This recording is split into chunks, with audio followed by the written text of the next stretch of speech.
Okay, let's start a new unit. Unit 7, Lesson 1 is Exploring Exponential Functions. So the general form of an exponential function is y equals a times b to the x. So a typically stands for an initial amount, whatever you start with. B is your base, which is really the growth amount. It's doubling, tripling, halving, and then x is going to be some increment of time. How it grows, months, days, years, it's all the same as long as you have the same units. And then y is going to be the final amount. Okay, so that's going to be the general form. So make sure that the x is in an exponent. And by order of operations, you will not be allowed to multiply the a and the b first. You would have to do the exponent. Okay, so there's two different types of exponential functions. One is growth and one is decay. So for growth, if we have a picture, grow means to get bigger.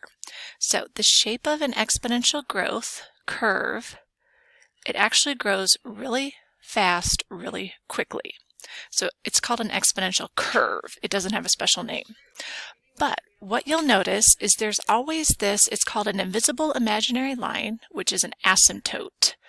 So before there's any transformations, the asymptote always starts at y equals 0, which means there won't be any negative values until we have different transformations with our original function. So on growth, if you have y equals a b to the x, what we know is if it's going to be growing, our base number has to be positive and it has to be bigger than 1. So it can be a fraction, it can be a decimal, but it has to be bigger than 1. So I can tell right away by looking at an equation if it's growth or not, or the graph. All right, let's talk about decay. So decay is the other option. So decay, same idea. We're going to get really small really fast. And so same idea. We have an imaginary line, boundary line, called an asymptote. And it starts at y equals 0. Okay? So if we have the general equation y equals a b to the x, what you'll notice is that the base number, if it's decaying, the base has to be less than 1. So it can be a fraction, it can be a decimal, but you will not see a negative base either. So it'll be between 0 and 1. Okay? So let's look at our first examples.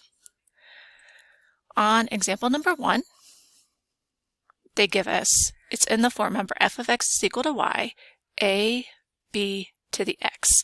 And all I want to know is this an exponential growth or is this exponential decay? So what's important is the base number. So I'm going to identify the base. So our base is 1/2. So we're just looking, is that going to be more than 1 or is that between 0 and 1? So 1/2 is between 0 and 1. So this is going to be decay. All right, let's look at our second example. Same idea. We've got y equals a, b to the x. So they're going to throw in a bunch of numbers to try to confuse you.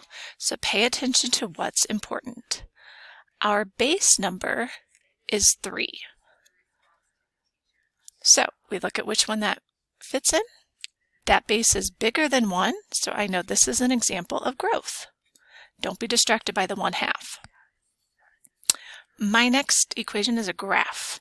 So I see that we're getting smaller and it's the curve. So that's what decay looks like. And on example 4, same idea. It's the exponential curve and it's growing from left to right. So that's growth.